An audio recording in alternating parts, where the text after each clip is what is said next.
kesan Ustaz Adrianus kekhawatiran ya kira ya, atau tidak mengakui kebebasan ketika berbicara tentang masalah otentitas teks, dan Ustaz Adrianus ya bukan di situ ya apa persoalannya, tapi ketika kita mendiskusikan problem dalam keislaman, ketika mendiskusikan tentang problem keislaman,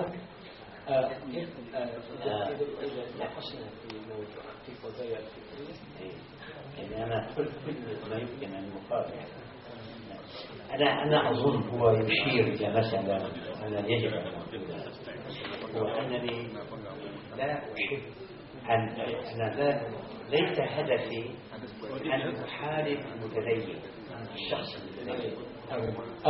Saya hanya ingin mengatakan hal yang sebenarnya, dan hal yang perlu, membahas hal yang perlu, dan saya tidak ingin dikesankan juga ingin memerangi orang-orang yang beragama. Itu satu sisi yang lain.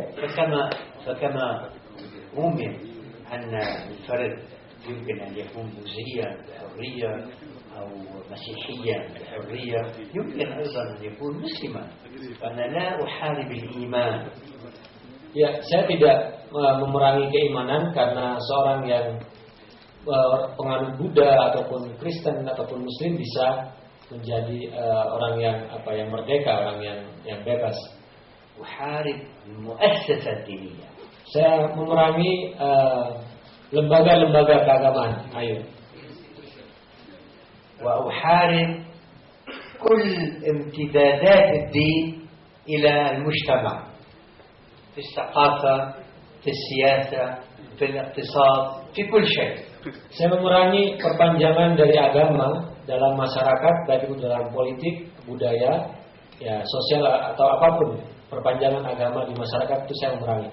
لكن يجب أن نقبل شخصا يؤمن بالإسلام كما يشاء كفرد، مثل ما نقبل شخص يؤمن بالبوذية أو بالماركسية كما يشاء. Namun pada sisi yang lain kita perlu menerima seorang untuk mengimani agamanya, ya Islam misalnya, ataupun ya seperti kita menerima penganut agama Buddha. يعني نحن طبعا إذا كان الرسولية هي الرسولية، لماذا نحارب الرسولية؟ لأنها أساسا حركة سياسية اجتماعية، مش حركة دينية الرسولية. Dan ketika saya tanya apakah dalam makna itu dia juga menerima fundamentalisme, pada kata dia iya.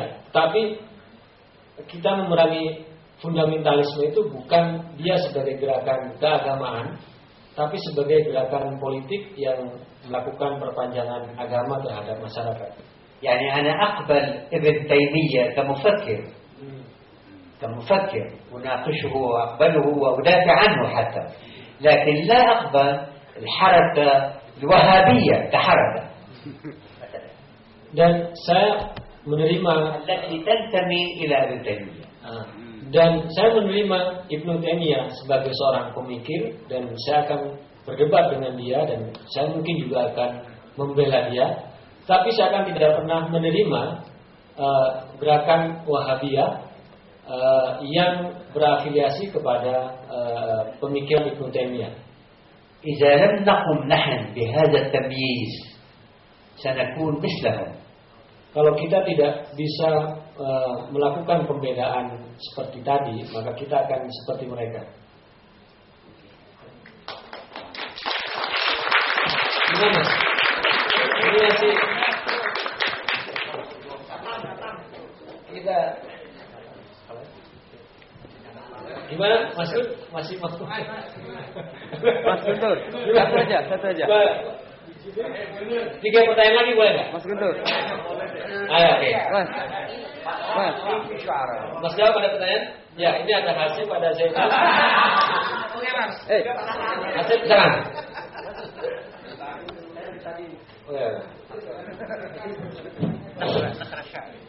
Syukurlah jazilah awalan. Ada 3 poin penting yang sejak tadi saya kumpulkan dari diskusi ini, terutama tentang tradisi penyairan Arab klasik. Pertama, dalam surat Al-Baqarah itu Al-Quran pernah menantang para penyair Arab, khususnya dari tradisi mu'allaqat, as-su'ara wal mu'allaqat, dalam ayat yang berbunyi wa in kuntum fi raibin mimma nazzalna ala abdina fa'tu bi suratin min mislih wad'u syuhada'akum min dunillahi in kuntum shadiqin.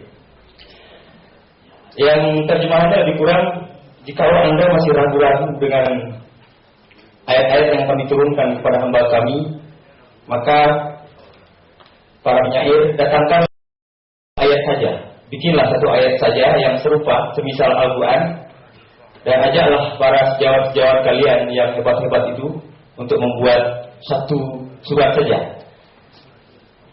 Pertanyaannya, bagaimana para penyair Arab pada masa itu menjawab tantangan itu? Yang kedua, bagaimana Adonis bisa mengukur dan menakar para penyair Arab, khususnya dari tradisi mu'allaqah yang katanya menjadi puncak dari tradisi penyairan Arab klasik, yang tidak bohong dan yang jujur. Artinya para penyair itu ada juga yang dalam perkembangan selanjutnya kemudian menjadi kacung penguasa, terutama pada masa Umayyah, seperti Abu Nuwas misalnya, menjadi orang-orang yang difasilitasi oleh penguasa. Itu yang kedua. Dan yang ketiga, bagaimana kemudian diskusi ini yang pada awalnya berbicara tentang kebenaran puisi dan kebenaran agama, kemudian seolah-olah mau dipaksakan kepada persoalan kebebasan, yang saya kira barangkali sudah di luar dari konteks kebenaran puisi dan kebenaran agama. Terima kasih. Wassalamualaikum warahmatullahi wabarakatuh. وتحدث عن تحديات من قبل سورة القرآن لشعراء القدماء مثلا فأتوا بسورة من مثله وقال سبحانه وتعالى. والسؤال أولا كيف أجاب الشعراء القدماء لهذه التحديات؟ السؤال الأول.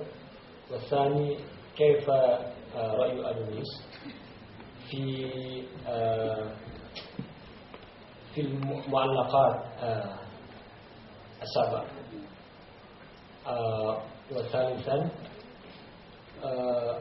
تحدثنا عن الحقيقة الدينية والحقيقة الشرعية، ولكن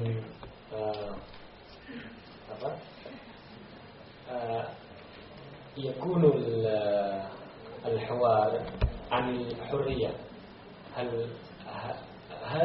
هو قال أن هذا يكون إصرارا أم لا علاقة الحرية بالحقيقة الدينية والحقيقة الشرعية؟ هو قال الحرية حدثنا الحقيقة الدينية والحقيقة الشرعية، وقال لكن تمام في الحرية، وقال أن الحرية ليست علاقة. السؤال الأول هو أن جميع الشعراء الكبار قالوا لا للنص القرآني، بدءا من أبي نواس، لم يطيعوا القرآن في جميع ما قاله. Respon penyair besar pada waktu itu bahwa mereka mengatakan tidak kepada teks Al-Quran, dan ini juga dimulai oleh Abu Nuwas yang tidak pernah mentaati teks Al-Quran. Abu Nuwas كان يقول أنفت نفسي العزيزة أن تقنع إلا بكل شيء حرام.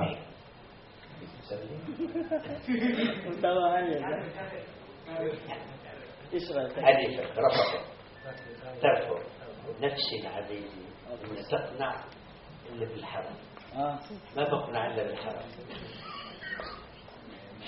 Ya, bahwa dia mengutip salah satu syair Abu Nuwas yang mengatakan bahwa saya menolak untuk patuh kepada yang suatu hal yang dianggap haram gitu ya. Gitu. Ya? Gitu. Dia mendapat ketenangan dari hal-hal yang haram. Oh, gitu ya? بعدين مثل ثاني هو أبو العلاء المعري.